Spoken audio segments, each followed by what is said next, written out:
good afternoon. Welcome to this beautiful Labor Day afternoon. My name is Chief Technical Sergeant Neil Case, and welcome to the New York State Police exhibit. More importantly, welcome to the Underwater Recovery Team demonstration.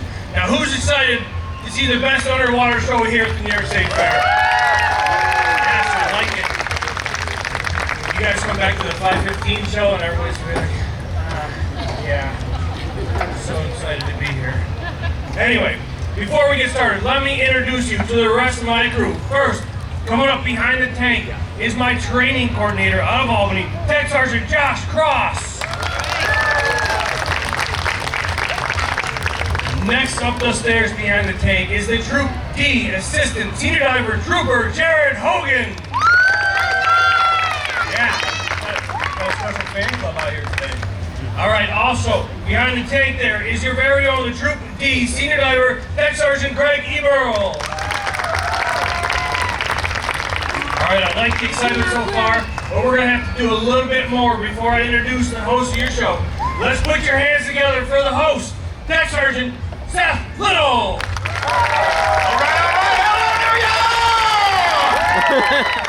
Hey, how are we doing today? Great! Great. I am Seth Little. I'm the Troop C Senior Diver. It means I know stuff.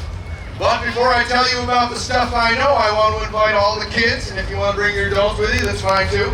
But there's a nice place here in front of the tank.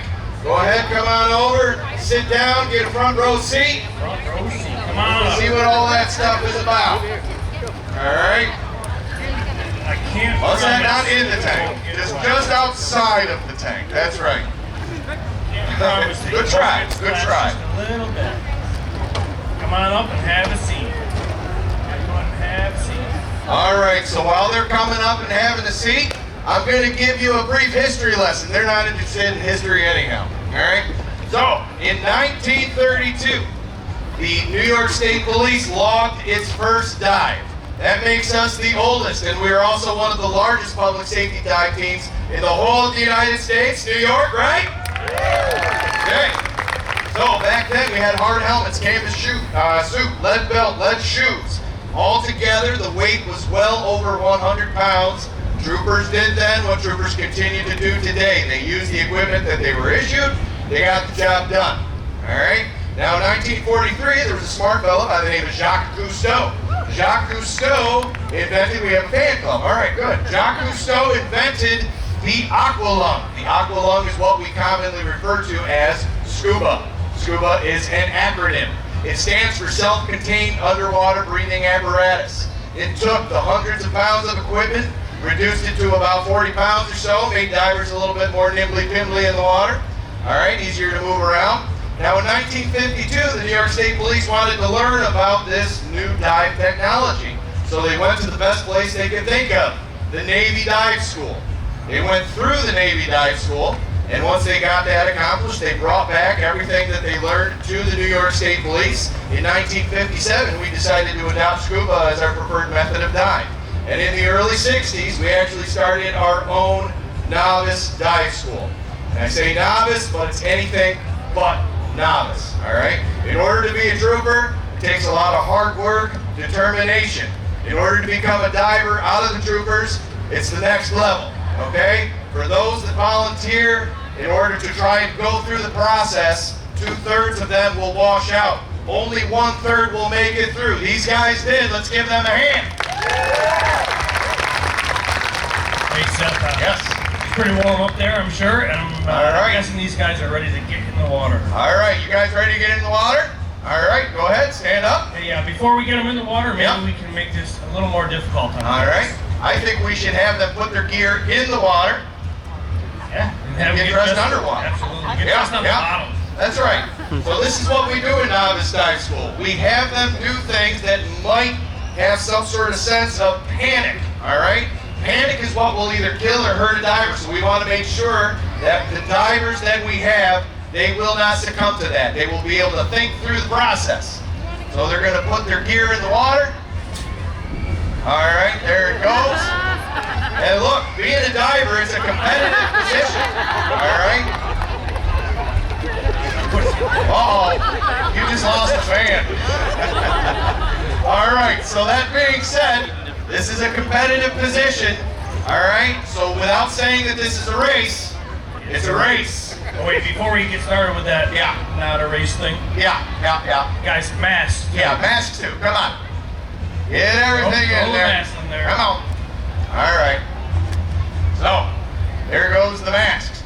So when I say go, we're going to count down. We're going to start from 3, go 2, 1, and then yell dive. So, do we want to see divers in the water? Yeah! I believe you. All right, go. 3, 2, 1, dive. Get down in there. First thing you know is that when they get to their gear, they will go for their air. Once they put the air in their mouth, everything else is good. Everything else is copacetic. Now they're just trying their hardest to make sure that they got everything. And Jared Hogan, the pride of Troop D, let's give him a hand. Man, he's good. He is. All right, very good. Congratulations by Josh there. Good sport. All right, so we're going to slow things down a little bit. We're going to go over some of the equipment that they use in scuba, some of the things we learn about in the school. They have a tank.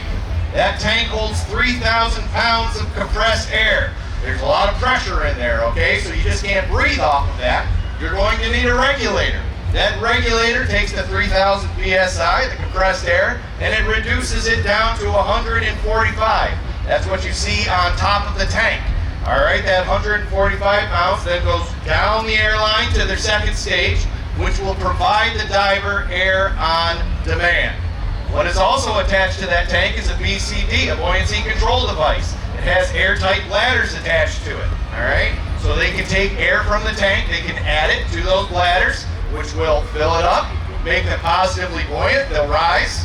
If they have a dump valve on there, which they do, they can dump the air out, which will make them negatively buoyant, which will make them sink.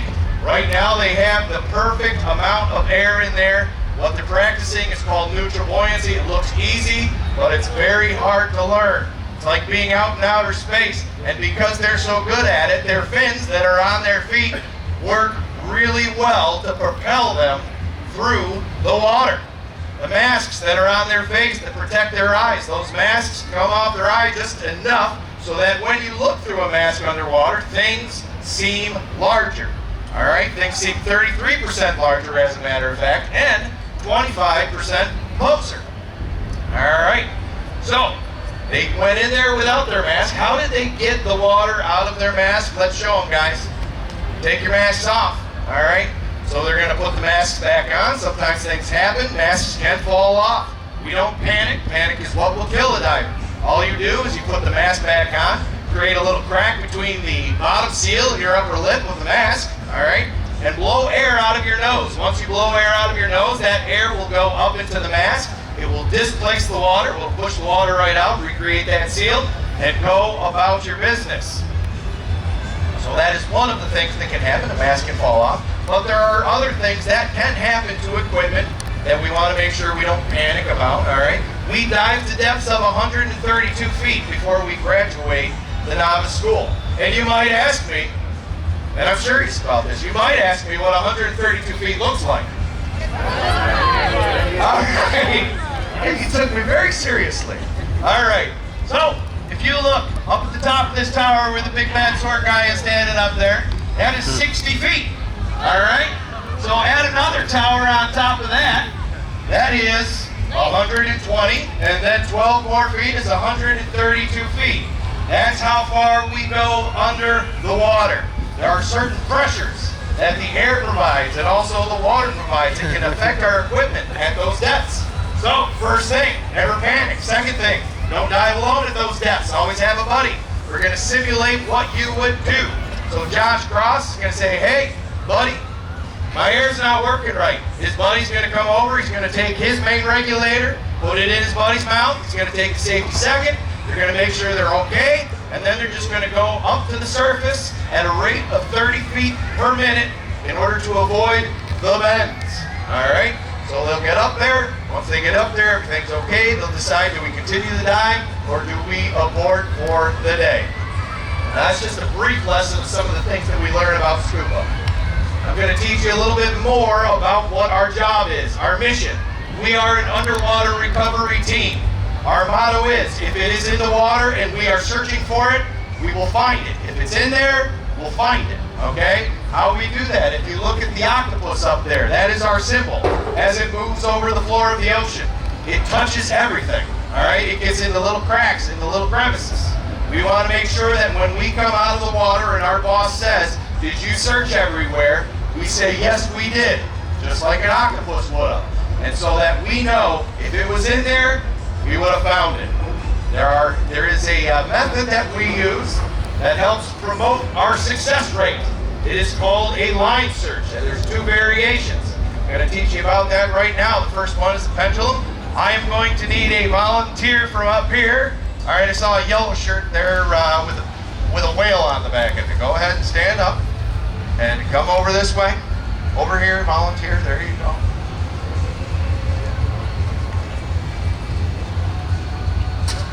All right. Well, you're eager for this rope here. What's your name? Lacey. Let's give Lacey a hand. Yep. All right, Lacey. You are my land-based operations specialist. All right? So you have a very important job. Now, that being said, this line search, because there's a line, is called a pendulum search, which means I will be diving back and forth in a pendulum motion. All right? We would use this if it's a known body of water, we're looking for something that might be larger, or we're pressed for time. Maybe there's a lost diver and he's in the water and he needs our help right away. Okay? And so, there would be two of us on the scene.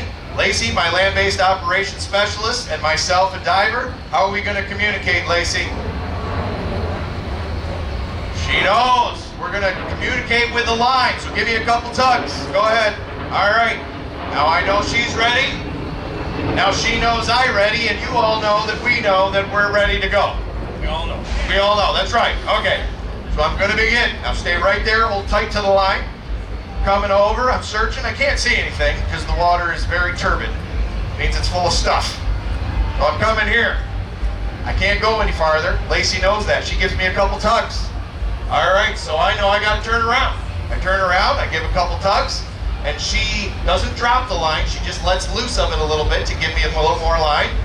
And now I'm going to be searching a different area. Go hold tight again. And I'm coming over here. And I'm searching, and I find my boss, thank goodness. All right, let's give Lacey a hand. Good job, Lacey. You get to choose from our prize box. Right over there. Okay, so the next line search that we do is called a jackstay line search. And we call it a jackstay because the line is static, it doesn't move. All right? And what it is it's a line that has two heavy weights on either side. You're going to separate those weights, creating tension on the line. And then the diver will hold onto the line, and then with one hand and the other hand, he will move over the floor of whatever body of water he is on, just like the octopus searching, okay? Now we would do this because the water that we search in, it looks like this, all right? It does not look like what's in that tank. Speaking of that water, yes. Before you get started with that search, you probably should have put on that training mask. I think so. So get on your training mask there, Gary. All right, this training mask is taped off. All right, we use this in the pool to be able to simulate water that you can't see in. All right, we want to make sure the divers know what they're doing. And so he's not going to be able to see anything, but he knows that this method, it works as long as he's doing it the right way. And so he is going to hold on, but Greg, we need some evidence in there for him to find. Come on. Okay. That's a revolver, old school. Service revolver. All right. Greg does have the most time on the team here, so, you know. All right, so Jared's beginning. He's searching for everything. He's moving down the line. Once he gets to the one weight, he's going to move that weight over just a little bit. As he turns around and comes back, he will be covering some new ground and also some old ground, and that's all right, because we want to be detail oriented. So here he goes, he's looking, he's searching. Oh, he found it, let's give him a hand. Good job, Jared. 100% success rate. That's right, that's right. Okay, so I'm going to need another volunteer. Okay, over here with the glasses. All right. Your hand was up first. Very good. It's like you were looking. All right. You know what this is? No? It's a metal detector. Okay? Oh yeah, there's a little hand up. Hold on to that. Okay? What is that detecting? It's not detecting my hand. It's detecting 30 years of marriage. That's what it's detecting, all right? But that's all right. Oh, great. So come on over here. What's your name? Jack. All right. It's my favorite name, Jack. All right. So, Jack, we're looking for something in here, but it's underneath the muck and the sand. So we're going to pretend that you're just on a jack stay line, all right? And you're just going to move over this water nice and slow. And as you're coming down the line, oh, let's see here. Oh, there it is right there. Feel that? All right, so how are we going to get that out? That's nasty water. There's bugs and stuff in there. That means I'm not doing it. That means you're doing it. All right, so go ahead. Dig your hand right in there. Tell me what you find. What is that?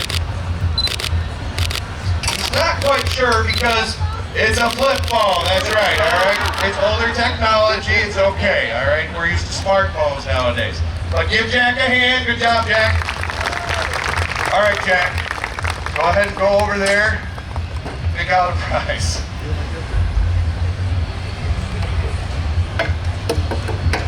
Yeah, if I ever forget somebody's name, their name is Jack. That's all you need to know. So, all right. So those are the proven methods that we use, that we've learned over the years. But as time evolves, so does technology. And we brought some of that technology with us today. We have an underwater robot and surface air supply system.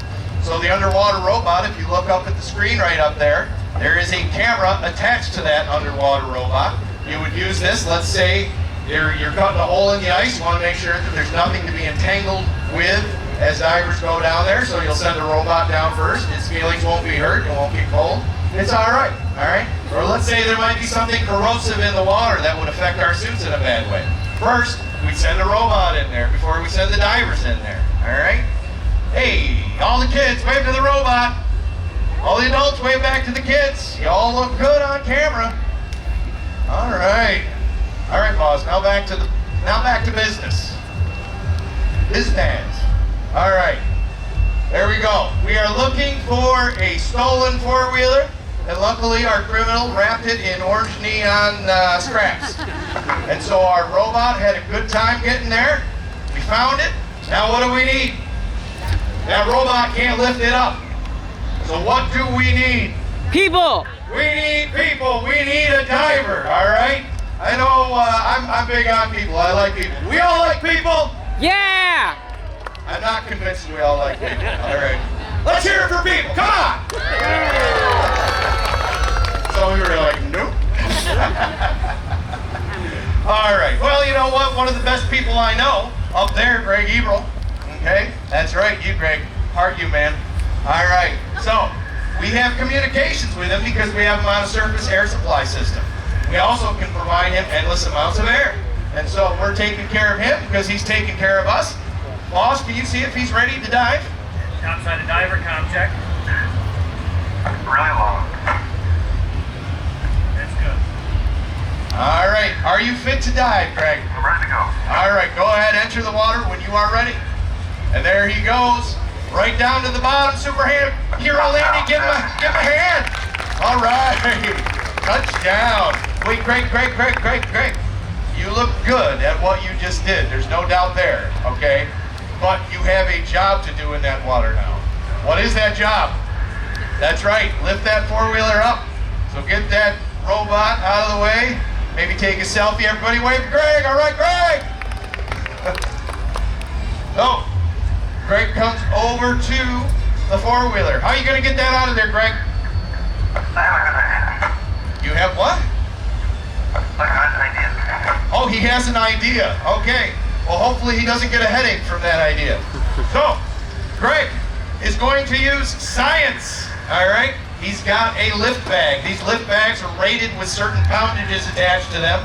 So as you attach them to an object underwater, okay, you add air to that lift bag, which creates a positively buoyant atmosphere. And then the lift bag will do its job. As long as everything is attached correctly, he just has surface for bubbles. Topside copy, sending bubbles. Sometimes Greg gets entranced by these bubbles. He's, he likes to watch them go up. All right, Greg, come on. All right, he's filling up the bag. The bag is expanding. Positive buoyancy takes place. That bag lifts up that object. He gets out of the way in case something goes wrong. What goes up must come down. We want his beautiful head to be okay. You see that? You did it! You did it! Look at that hang time. Give him a hand. Give him a hand.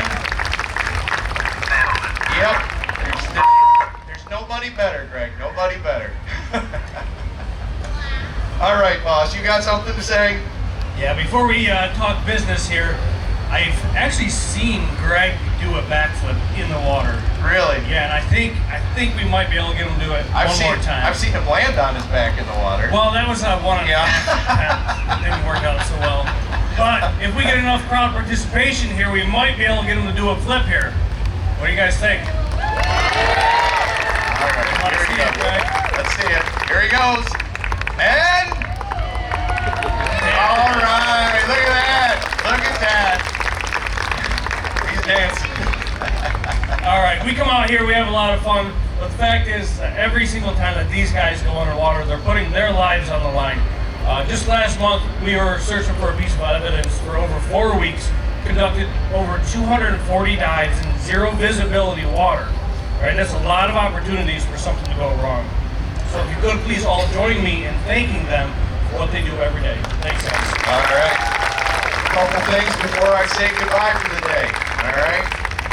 Let's see here. If you want a face like my boss there, you got to be born with it.